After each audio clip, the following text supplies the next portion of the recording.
Turn your bitter into better. Turn your better.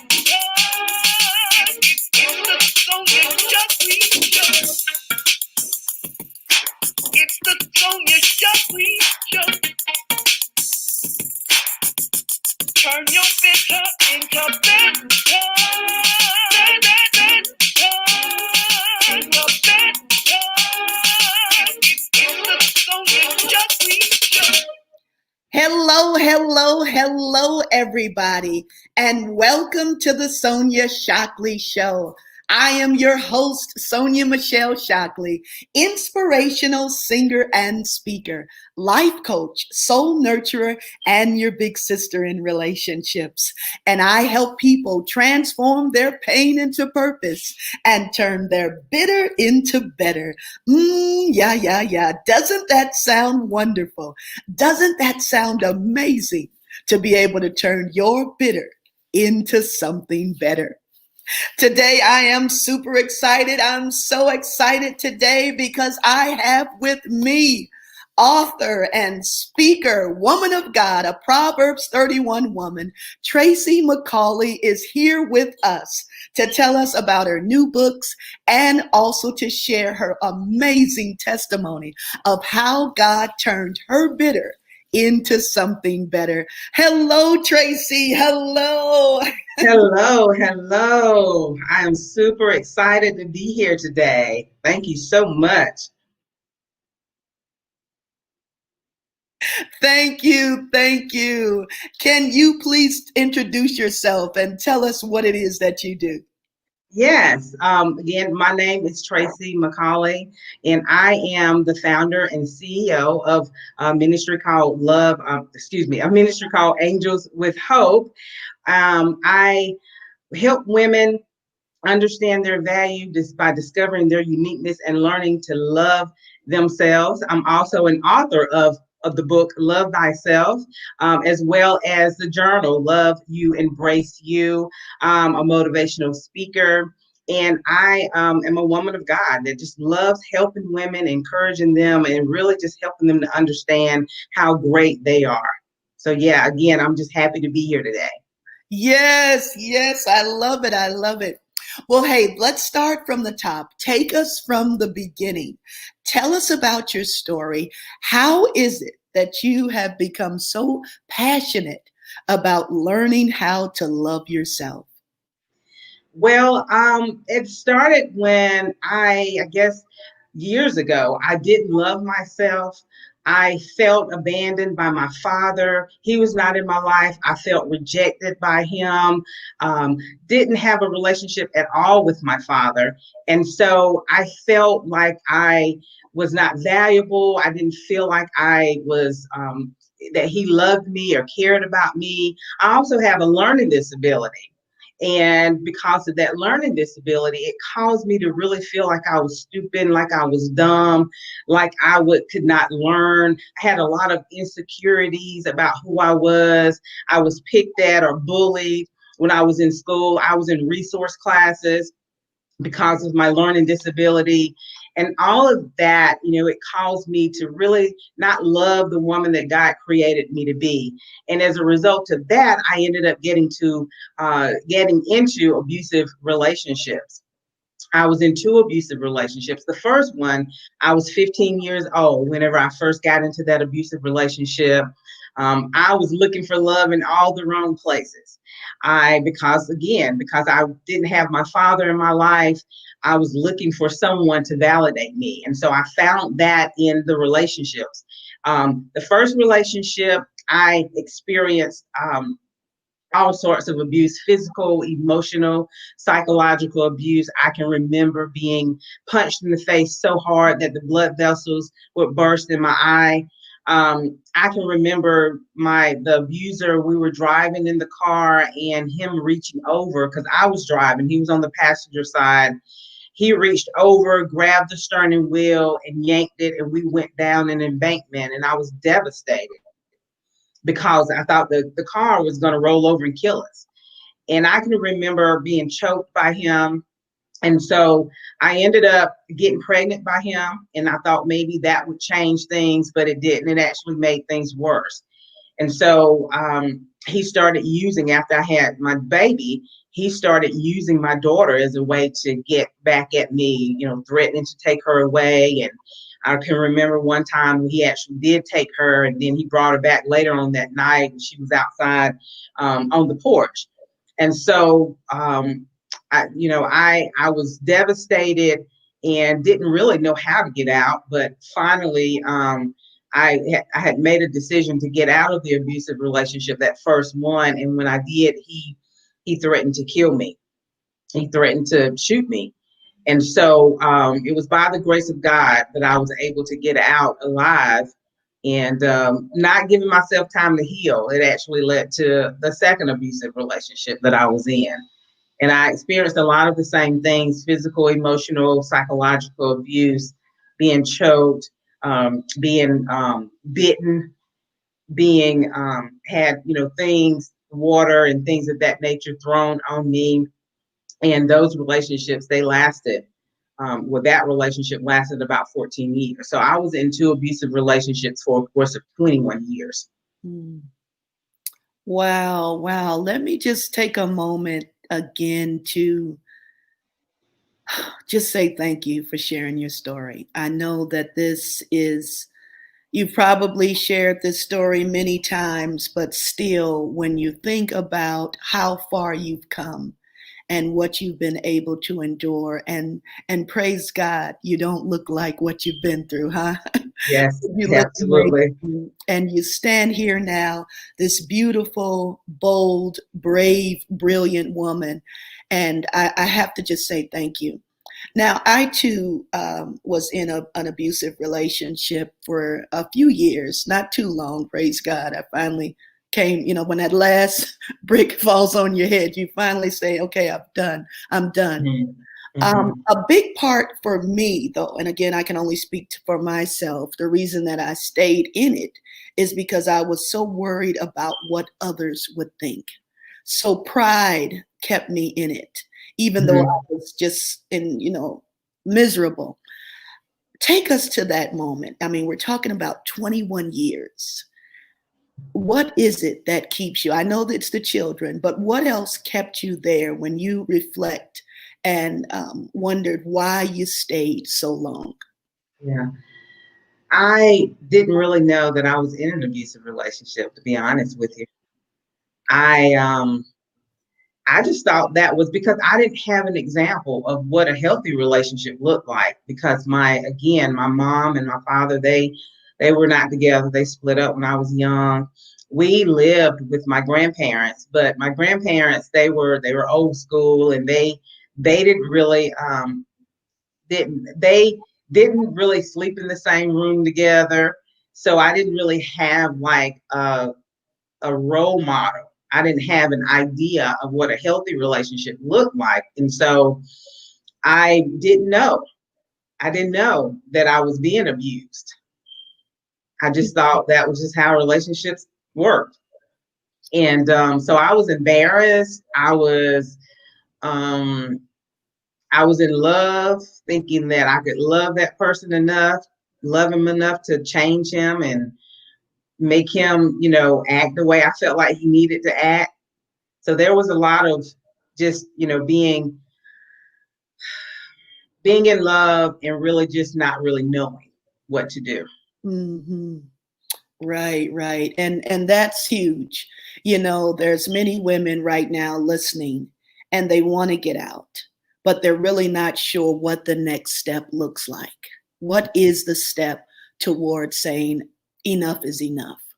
And when you don't have that clarity, like you said before, you said since you didn't take time for healing and just loving yourself, you found yourself in another relationship with a Mm. different guy, but still the same scenario of abuse.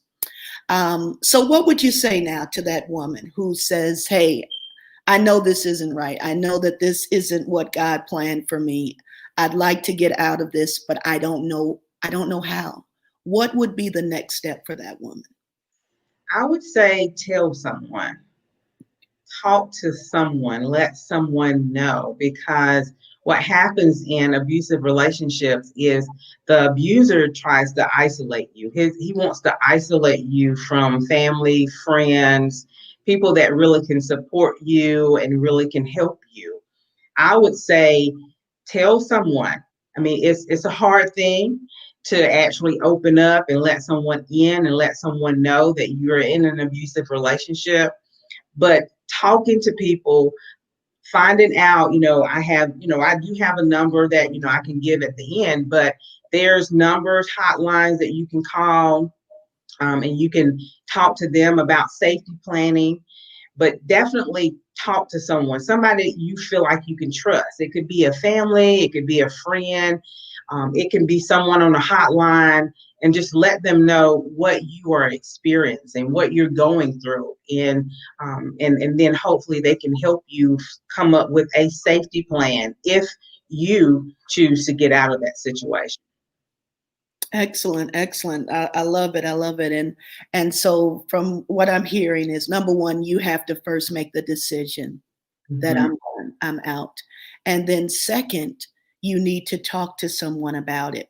And I like that because just the fact that you're willing to share something that's been in secret for so long, you're now exposing the abuser. You're taking away some of that power that he's had over you or she's had over you, and you're now taking that power back. So I love what you just shared in that moment. Let's talk about your childhood because, of course, now as you work with other clients and you've done your own healing, you realize that some things were just familiar because of the childhood that you had. Tell us a little bit about your father and what you've discovered about him. Well, my father, again, he was not in my life when I was growing up. The things that I do remember, because trauma, because of the trauma that I've experienced, especially with the abuse, sometimes you you don't remember everything all at once. And so the things that I do remember is about my childhood is I remember my father. Um, not being there a lot. He would come and go in the beginning. And a lot of these things is what I heard from my mom as far as him being in our lives, the times that he was. But I personally don't remember a whole lot of interaction with my father. He left whenever I was young. I think I was maybe 6 or 7, and he was just not there. He was just not there. I do remember one particular time, and I know I remember this because he bought me a Diana Ross Barbie doll.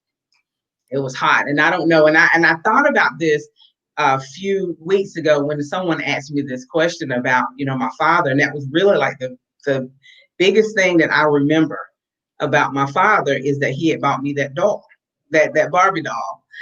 And but I didn't remember spending a whole lot of time with him after that.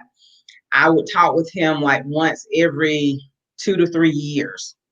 A family member, told me that he was in town. I was able to get the number. I called him. It was a brief conversation. I never spent like Father's Day with him. I never sit down with him and had like a daughter father conversation. Never really, just never really had any type of special moments Mhm. with him at all during my childhood. Right, right. And it's so imperative to build that relationship, between the daughter and the father. And because, of course, this is the first man that we fall in love with. This is what is now the example of men to come in our lives. And so when that person is absent or however they've been treating us, we'll find ourselves attracted to the same type of person. And because it's familiar, you know. I used to tell a story about my father. He would always come in from the back door and he smelled like diesel fuel because my family, we do demolition and we drive trucks and things like that. And so for some reason, this diesel fuel was so nostalgic for me. And when I met my husband, he would come over, after driving the truck for so many, a hard day at work, and he'd come over through the back door and he would smell like diesel fuel. Wow. It was just something that was so familiar and comforting about it, where I just felt like, oh, I'm safe, I'm home, this is where I belong. Now, of course, this is hindsight. I didn't realize what was happening. That's been 20 years now, but it was something that was very familiar about that moment whenever I would see him. So thank you for sharing. Now, did you ever see your father being abusive? Can you remember that at all in your as you reflect back? Yeah, the only time that I remember, because I didn't find out that my father was abusive until my mom, she let me know that, because my mom, she travels with me whenever I've had the opportunities to speak about my abuse. And she told me at that time that he had abused her, and that was one of the reasons that she actually decided to leave that relationship. But the only time that I saw my father being abusive was, and it wasn't a physical abuse. It was actually, he pulled out a knife, and my mom told me had been an alcoholic, and I think he was laying on the bed, and I can't remember where she was, but I remember he pulled out a knife. I remember seeing that knife, and I jumped and I screamed and I called my mom's name out, and she ran, she came, she made it, known that it was, something going on. But that was really the only time that I saw him doing anything. Right. Yeah. Right. Amazing. And again, God has made our minds in such a way that we're able to block different things. In a way, it's a gift, but then sometimes you would like to remember. But we know that there's some things that are trapped in our subconscious mind. So there might be colors or sounds or smells that will trigger something and, allow you to remember that person again. There's a saying that I always say that children are the greatest video recorders, but we're not necessarily the best interpreters. You remember something, but you're not sure exactly what happened because you're looking through a child's lens and not an adult's lens where you now really know what's going on. So let's talk about loving ourselves. And this is something that's new for me. I must say, in my 40s and 50s, that I'm really embracing loving myself. And the scripture tells us, love the Lord with all your heart, all your soul, all your mind, all your body, and love your neighbor as you love yourself. Is it possible to love our neighbor without loving ourselves? How do you feel when you hear that scripture? I don't. I believe that it first starts with loving yourself. Yeah. So how can we love somebody else if we don't love who we are? Yes. So we have to love who we are. And first of all, we have to understand who we are. That was one of the things. Once I realized who I was and whose I was, then that's when things changed for me. Because if we don't love and embrace every part of the person that God has created us to be, our flaws and all, everything about us, even the things, the good, the bad, the ugly, the things that we don't like, those, because that was one of my problems as well. I didn't love who I was. I had a wide nose, I had a gap in my tooth, all of those things. I did not like the way I looked. And so once you love everything about you and you embrace it, then you can start to love other people. We teach people how to love us by how we treat ourselves. Right? Yes, you're so correct. I'm just smiling and listening. I didn't want to interrupt. because I feel the exact same way. It wasn't until I learned to love myself that I could now love others. When I could extend grace to myself, I could Mm-hmm. extend grace to others. When I began to forgive myself, accept myself, I could now do the same for others. And, I always say, whatever you appreciate will appreciate. Mm-hmm. Many of us we don't even appreciate ourselves, let alone somebody else. Exactly. Exactly. We love to point out our flaws. We love to look in the mirror and tell you everything that's wrong.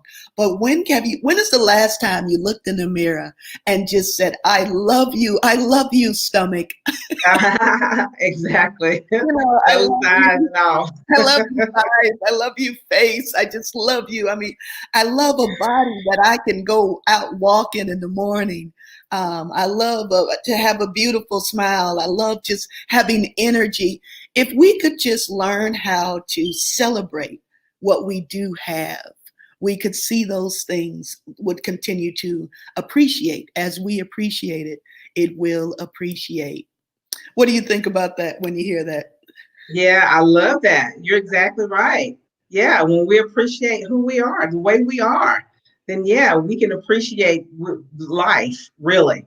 Mhm. Yeah. So what are some of the suggestions that you give to women? Of course, we do have some men watching too. But how do you learn how to love yourself? I mean, that's so easy to say and in thought, in theory. Mhm. Oh, yes, Mhm. you need to learn how to love yourself. But Mhm. what exactly does that mean when I Mhm. learn to love myself? Mhm. Mhm. Yeah. Well, for me, it started whenever I got into a healthy environment. It started whenever I really started to develop a more intimate relationship with God. Yeah. Once I developed that intimate relationship with God and got to the point where I understood that He loved me regardless, and I really, really started to just listen to everything he was saying about me, about who I was, that I was created in his image. And so really, really developing that more intimate relationship with God was the thing that really helped me learn how to love myself. Well, so it starts with that, I think, knowing who you are and whose you are. And then from that is, okay, so what am I saying? Because we have all these thoughts running through our heads every single day. On average, research says between around 20,000 to 50,000, 15,000 to 80,000 thoughts, somewhere in that neighborhood.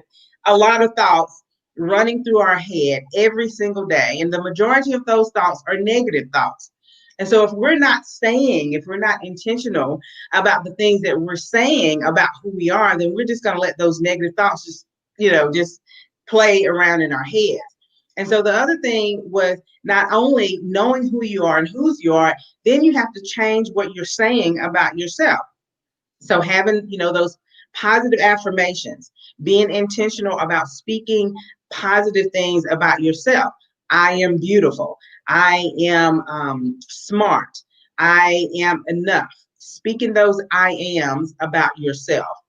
Sometimes you may have to say it all day long, whatever it takes, so that you can change those negative thoughts that you automatically get and change those things into those positive things. So speaking life into yourself, and then, taking it a step further, looking in the mirror. If you can be able to look in that mirror and say, I am beautiful, I am enough, I am smart, that takes it up a notch. So those are some of the things that I started with, and just again, speaking those things, really, really getting a better idea of who I was in Christ. Those are Yeah. the things that helped me better love me. Right. I love it. I love it. And these are all things that have become a part of my practice as far as my spiritual practice. Just when I wake up in the morning, things that I say to myself, speaking into Mm. the mirror. So I'm on your street. I mean, everything you're saying. Hey, this is all stuff that I've been doing, and in the beginning it was awkward, to look in the mirror and say I love you, you know, Yes. and to give myself compliments, to be able Mm. to saying, "You're amazing, Sonja." That took Yeah. a minute, in the beginning it was painful. There were tears in my eyes to Mm. actually hear me saying, looking into the eyes, which are the windows to the soul, and to say, "I love you, I appreciate you, I accept you, I forgive you." But as I began to practice it more and more, I could feel the confidence coming in me. Mm. And I could see myself beginning to look at myself through the eyes of God. And Yeah. so now you're seeing, "Oh, I'm your masterpiece, fearfully and wonderfully made. All the Mhm. hairs on my head are counted and numbered." You know, Right. you begin to celebrate the beauty and the diversity, the different colors, the different shapes, the different just the variety that God has Mhm. given us in people, and you can celebrate the humanity in everyone because there's God in everyone because everyone is made in God's image. So yes, yes, that was beautiful. And I love that you talked about speaking words of life Mhm. because death and life is in the power of the tongue. And I think Mhm. just that alone, not only speaking those words of life over yourself, over your marriage, over your children, over your Mhm. finances, over your health, it's imperative that we learn to use this word, this tongue of ours, and understand the power that we have in Yeah. the tongue. Because God Himself, He comes on the scene and He says, "Let there be light," and there was light. Mhm. You Yeah. see what I'm saying? So we see now when we speak, these things can come to pass because we're made in His image. And for you to discover that, I Right. mean, did somebody tell you that or it just came to you on your own? Let me change the way I've been talking about myself. Yeah, well, it was because I started because I had been going to church, for years, not all the time, here and there, even when I was in an abusive relationship, those special holidays, Easter, Mother's Day, but I really didn't have an intimate relationship. And let me just say this: my grandmother and my mother, they were powerful women of God, and they introduced me to God at a young age, but I didn't have a relationship with Him until I went to this one church years later, and it was something about that church that really just, I was in the relationship, the abusive relationship, and just I started hearing some things at that church that really just changed my life. And I desired to have a more intimate relationship with Him. And from that day forward, and it was God that, gave me the strength to get out of the relationship based on what I was hearing. And so, and that's what changed my life. Just really, really making that decision that, okay, I'm trusting God. I'm gonna trust Him through it all. I don't know if that answered your question, but yeah. Hey, we're Yeah. just we're just having fun talking, and even as we share with one another, it still helps us in our own healing process. Yes, You see what I absolutely. mean? Because after a while, you get to the point where you're ready to share, you're ready to touch, you're ready to move and inspire others. And Hmm. when you share your story, it also keeps you accountable. Hmm. We see every time we pour into somebody else, it Yeah. helps us with our own healing. So, yeah, that's all we're doing, Tracy. Hey, we're, we're just having a good time sharing, Yes. sharing with one another. Um, let's continue to talk again about that negative self-talk. So we talked about the thoughts, we talked about the mind. I've heard 50 to 70,000 thoughts a day, and 80% of those are negative. I mean, Hmm. really, you know what I mean? And they're not only are they negative, but it's the same thought over and over and over again. Yep. It's That's like right. we won't even change lanes. It's Hmm. the same synapses continue to just fire off over and over again with this negative, stinking thinking, is what I call it. So we have this stinking thinking, and then we begin to bully ourselves. Hmm. And we say these things that are not that a friend would not say to a person. A friend wouldn't say these things. A friend wouldn't say these things to a child, but we begin to say these things to ourselves. And let's talk about the inner child. Let's talk about the little Tracy who might have been stunted by the trauma of things. And so now to when you're talking the negative talk, how does that affect the inner child in us? Or the positive? How could Mhm. that help? Yeah. So the inner child, it wasn't your fault. I love it. I love it. Yeah, that's a good one. Mm-hmm. Um, and one of the things in my first book, it makes me think about the letters that I wrote a forgiveness letter to my father,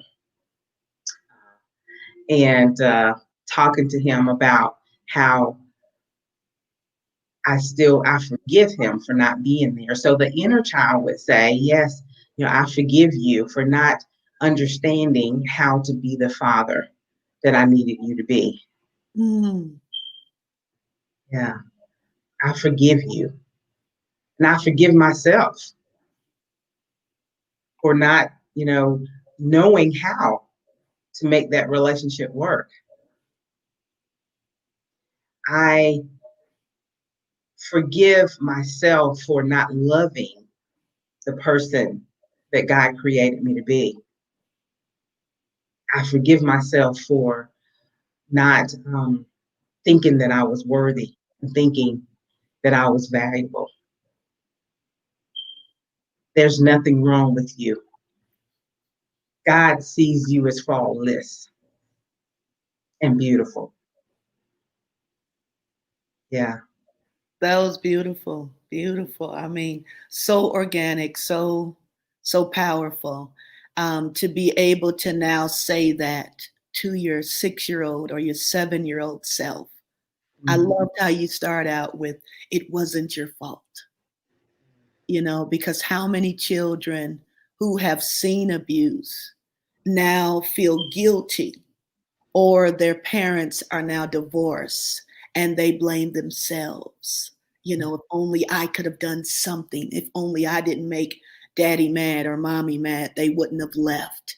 So I loved how you began the conversation saying it wasn't your fault. Powerful, powerful. What words of suggestion do you have for women or children who, during this pandemic, a lot of them they had to stay home? School was an escape for them, or work was an escape. But now, because of the quarantine, they had to be home, 24 hours, 7 days a week with their abuser.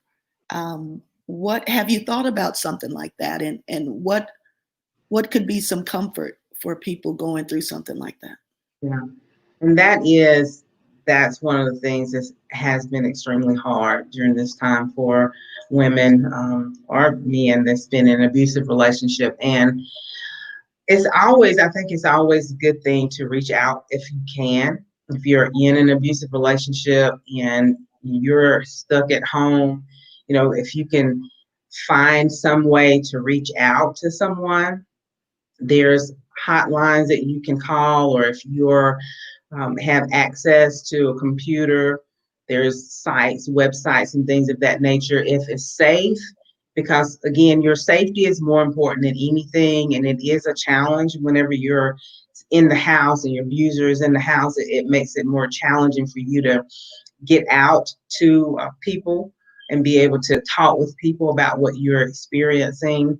But if there's a way that you can sneak away, maybe go for a drive, um, or even if you're able to go out to the grocery store, or if you can get out some way, then that may be an opportunity for you to reach out to a family friend, call one of the hotline numbers, the National Domestic Violence Hotline number, and talk to someone about safety planning, because there's always an advocate, a 24-hour, 7-day a week on that hotline that can talk to you about safety planning and how to, keep yourself safe as well as your children. So if there's some way that you can possibly get out of the house, even if you have neighbors maybe that you can reach out to, you can develop like a code word, um, even with your neighbors or with your friends or family, that if something's going on, you develop some type of code word, like, I don't know, strawberry or something, that kind of let them know that if they hear you say that word, then they know that you need help and they need to call 911. I love it. I love the code. I love it. I love it. That is a great one. Great one. Speaking in code, I for some reason I just got the imagery of the slaves stealing away and singing the song. Okay. You know what I Okay. mean? It's like we were singing in code. Getting out of here. I love it. So we've got a few comments. Tamara Hartley, she's saying hello, ladies. Quite a few people are saying hello. Good morning from Gwen. Good morning from Alta. Alta says that that's something I need to do. I can say it. I say I love you, but I need to learn how to say it to myself. She could say it to others, but she can't say it to herself. And then she also wanted to know, do you have a relationship with your father now? She wanted to know, how is your relationship with him now? Yeah. Well, unfortunately, my father, he passed several years ago, and that was one of the things that it was very painful. I was able to go to the hospital with them and see him, but he is not, he's no longer here. So never did get to develop that relationship with him before he passed. I'm sorry. My condolences. But thank you for sharing. So we're coming close to the end, and I don't want you to leave without telling us about your book. So you have two books. The first one is called Love Thyself. Tell us a little bit about that book and how we can get a copy of this book. Yes, yes. Love Thyself. I do have a copy here. I'll show you. This is the first book that I wrote, and this is a memoir about my experience with domestic violence. I've shared some of that story with you. I was, the two abusive relationships, as well as some other strongholds that tried to keep me stuck. That book pretty much talks about that.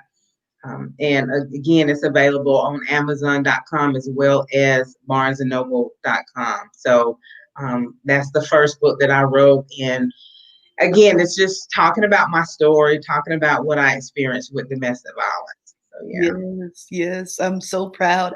I'm so happy I'm hanging out with all of these authors now. I've got like so many friends who are authors, and it's like, yay, because I know that my book is coming too. So this is exciting. Yes, absolutely. And then you just recently finished a journal. And tell Yes. us a little bit about that journal. Yes, and I got my proof the other day, so I was really excited about it. This is the journal, Love You, Embrace You Journal. And I'll tell you this, both of the books that I've written, God gave it to me. God told me what to write. He told me what titles to put in the book, and so in everything. And so the journal is actually something that God gave me last year, and it's taken me until now, because I'm one of those people that it takes me a while to get it together.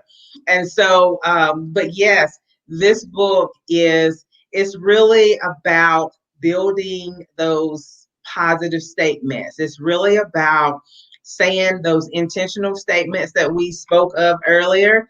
So it has I am statements in here, I love quotes. I don't know if you can see, but that's one of the pages here. Yes. So at the top of the book is a quote. It's a quote on each page. It's a 30-day journal. So on the top of the page, you'll get a quote, and then you'll get the I am. So you'll start your sentence out with I am, and then you'll be able to write your intentional statement. I am beautiful, I'm enough, whatever you want to write, your I am, because what it is forcing you to be able to say those positive affirmations about yourself. And then you'll be able to write any thoughts related to that I am, anything that you want to write to help you really, really get it. And so, again, it's a 30-day journal. It's going to help you be more intentional about who you are. It's going to really, really force you to say those positive things on a daily basis, and at least for 30 days. And then after that, then if you need some more help, then I have some other services as well that I'm going to be introducing next month to help ladies that want to really, really work on building their self-esteem. It's all about building your self-esteem, loving yourself more, changing your mindset about who you are so that you can walk in the purpose that God has for you. Yes, beautiful. So proud of you. And for those of you who would like to reach out to Tracy and connect with her, you can email her at angelswithhope2015 at gmail.com. Again, that's angelswithhope2015 at gmail.com. And she has two books, Love Thyself. You can get that on Amazon.com, and also the journal, Love You, Embrace You. Now, I know that you're taking pre-orders for the journal. It actually comes out in September 15th. And you have a special package that you will bundle both books together if we go ahead and take advantage of that right now while it's available. Can you tell us about that special bundle with both books? Yes, the special bundle is, and I'm going to show you again. So you'll get both of the books for $20. Okay. I'm calling it the Love Thyself bundle for $20 for a limited time only. And you can purchase that. If you want to PayPal me at paypal.me/Tracy McCauley. Or you can Cash App me, the Cash App symbol at Angels with Hope without the E. That's ANGELSWITHHOP without the hope. Again, PayPal.me/Tracy McCauley, or the Cash App symbol, Angels with Hope without the E. And again, you can just send that to me. If you want to email me, you can do that as well. But that special is for a limited time only. Again, both books for $20. Right? Excellent, excellent. We definitely want to support you in your ministry. This is a powerful ministry that is so needed for people who have been in hiding for so long, thinking there's not a safe place where I can share what I'm going through. And now, because you've been willing to share, you've given permission to so many others. And I'm so grateful. Any final words before going? I did not ask you, do you do private coaching? I forget. I'm getting ready to start. That's one of the services that I'm going to be providing next month. And I'll be announcing that then. But yeah, I'm definitely interested in starting that up and sharing that with everyone next month. Okay, great, great. And again, so we have Angels with Hope 2015 at gmail.com. If you want to reach out to Tracy McCauley, again, Angels with Hope 2015 at gmail.com. Please take advantage of the wonderful gift that she's offering us by sharing this transformational story of turning her bitter into something better. Tracy, any final reflections for our guest before you go? Yes, you are beautiful, you are valuable, and God loves you more than you could ever imagine. He has a wonderful plan for you. And I'm just honored that I was able to be on this platform today. So yeah, I'm just thankful, and I know that this is going to bless women all over this world. So I'm just so honored again to be here today. Wonderful. Thank you. Thank you. Thank you. Thank you to all of you who have been watching. I appreciate you sharing this moment with us as we had a chance to just connect. The more that I allow myself to be vulnerable, I realize that vulnerability is really my superpower because it allows me to connect in a way, not only just with myself, but with God, with others, and a deeper relationship, not so superficial. And that's what we're longing for. If you're longing for more connection, then get out there, be vulnerable, be willing to tell your story, and to tell it in such a way that you know I can do all things because God gives me the strength. Huh, Tracy? Yeah. So goodbye for now. Thanks to all of you who have joined me today. This is Sonja Shockley from the Sonja Shockley Show. Please remember that I love you with an everlasting love. I'm praying for you. I am rooting for you. You are special. You are valuable. I see you. I hear you. And you make a difference. God bless you. Take care. Bye bye.